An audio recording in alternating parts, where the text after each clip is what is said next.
Good morning, good afternoon, good evening, all. It's Bear here. And I'd like to welcome you to my YouTube channel, A Box of No Lid.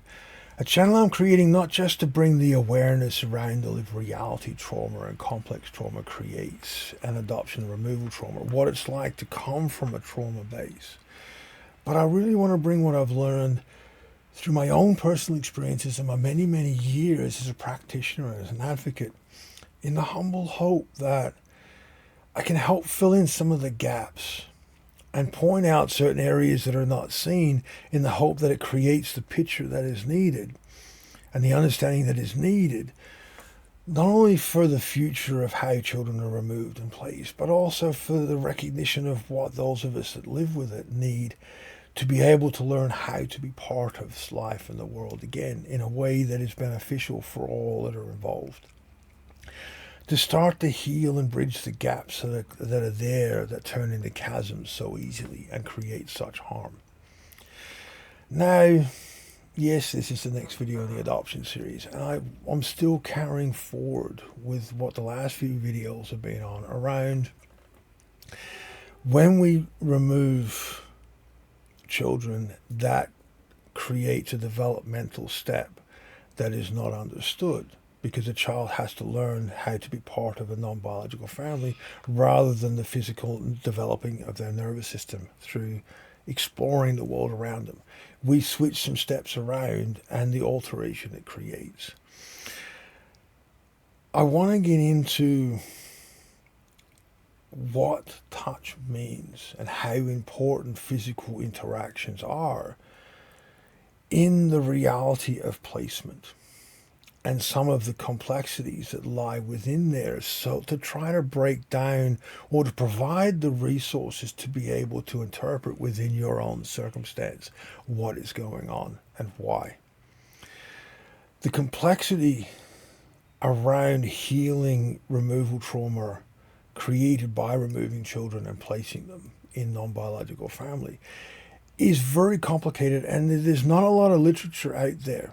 There's a lot of victim stories, there's a lot of experience stories, but there's not a lot of explanation as to what it actually is and how there are hurdles that people brush off. And I guess that's the biggest understanding to take when you start to explore this, is there are rather obvious, well, for me, they're rather obvious hurdles that just get brushed off. Now, when you place a child in a non-biological family, they have to learn what and how to be part of that family. There is no natural mechanism because you've removed it. All the biological markers are not there. That process of assessment, as I've said in several videos, is the issue that I'm talking about. Is the cognitive brain comes online prematurely to have to develop a way of interpreting it, and that interpretation becomes the language that the nervous system uses to interpret physical touch and physical interaction and physical connection. And because it is done prematurely, it has been done in a way that is linked to the entire infant survival. It's very, very narrow. It's very, very black and white. And, well, it's actually more like black and grey. There is very little white. There is very little positive in it. Everything is to appease. Everything becomes, if I do this, I get this reward. If I do this, I get this response. You know, they want me to smile and laugh, so I'll smile and laugh even though I'm in pain because of, something I ate. But if I do this, I know I get this response. And if I do that, then I know I'm still going to be here tomorrow. The thing you need to understand, the first question you need to ask yourself when you start to look at the process of how do you create a bond of attachment when you are raising a child that is not biologically your own, is how are you going to explain it to a 3-month-old infant that yes, you are part of this family? And that's a question I want you guys to actually physically ask. Look yourself in the mirror and ask that. Get that complexity, really grasp that complexity of how are you going to explain it verbally to an infant. And the reason it is so important to understand it is because everything in society blames that infant for how they've interpreted them being part of that family. In the world that is adoption, when adoptions go wrong, and as I said, the majority of them do to varying degrees of destructivity, it's always our fault. We're always seen as not being grateful. We're always seen as the ones that are doing the wrong. But it is our interpretation that is never understood. And how we've learned to interpret has never been thought about. It has never been investigated. It has never been actually grasped as to what is an infant going to go through to be able to create a language for their nervous system to be able to feel that I belong to the family that is raising me. What are the parameters? Now, I've seen adoptions where they're quite close and touchy-feely, and it's been that way through their entire childhood, where the adoptive parents have done everything right and have been there to support the raising of somebody else's children and have not kept it a secret.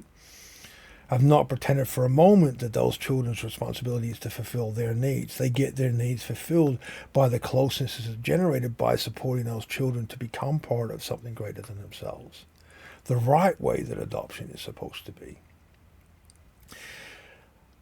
When you look at how that became a reality for those adoptees, it comes down to how touch was brought in and how approval was acknowledged through that touch.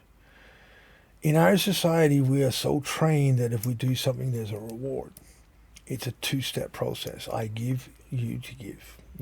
There's this thing of to and fro. There's all this thing of even down to the degree of titration. But in reality, within the world that is a human being, there is no two sides. There should never be two sides, and two sides will never work. We're an ecology, and we need to be part of an ecology. And that ecology needs to understand the ecologies that are within it. So, to try to explain something that's quite complicated in a simplistic way, we need to not have it to where one side sacrifices for the other. We need all sides working for the goal of what's in the middle, which is the belonging of being part of a family.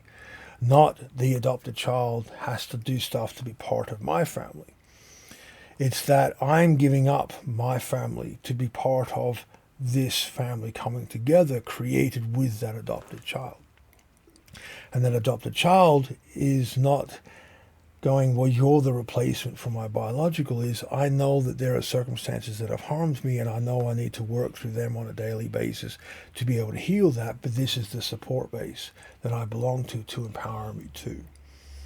We need to create a different ecology, getting away from these two sides, and we need to integrate that closeness and that physical contact, that physical touch, that is nowhere in any way, shape, or form anything about physical intimacy. When you look at older world cultures, there is so much footage of, where people will observe, they upload, family gathering, and there's all this physical interaction. And then whenever I go into the comments of that, you see Western world people immediately sexualizing it, immediately making it wrong, immediately making it inappropriate, where in the context that is actually in, it is not anywhere near that. That is because our society is wired that any form of physical touch leads to physical intimacy. Our marketing is all sexually based, and we've created this, two-sided approach. Everything is teams. Everything is one side versus another, and all of that is destructive. All of that does nothing to support the healing from any form of bad experience, let alone trauma. And it sure as hell has nothing to do with creating a viable form of removing children for placement, regardless of the needs to remove them for it.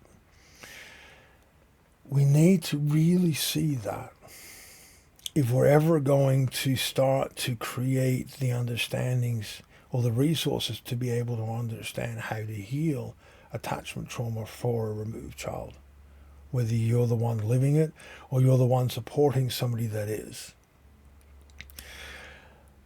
When you look at any form of animal species that lives in herd or pack, they are constantly touching, they are constantly nuzzling, there's constant parameters around. You're part of something greater, you have a responsibility to that greater, to provide your part of being part of that.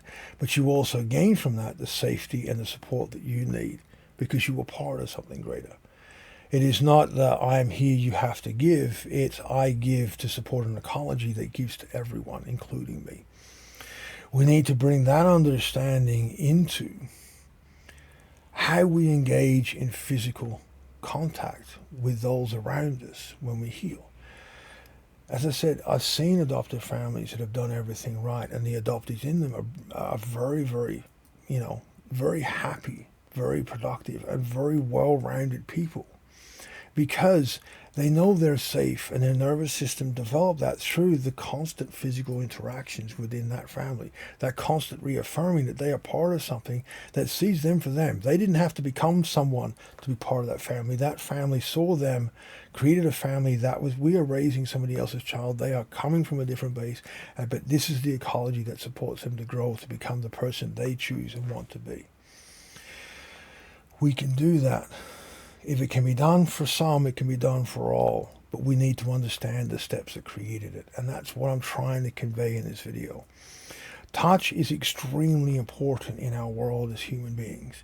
And especially in the world that is around anyone that has been removed from at birth or later for placement in either foster care or adoption.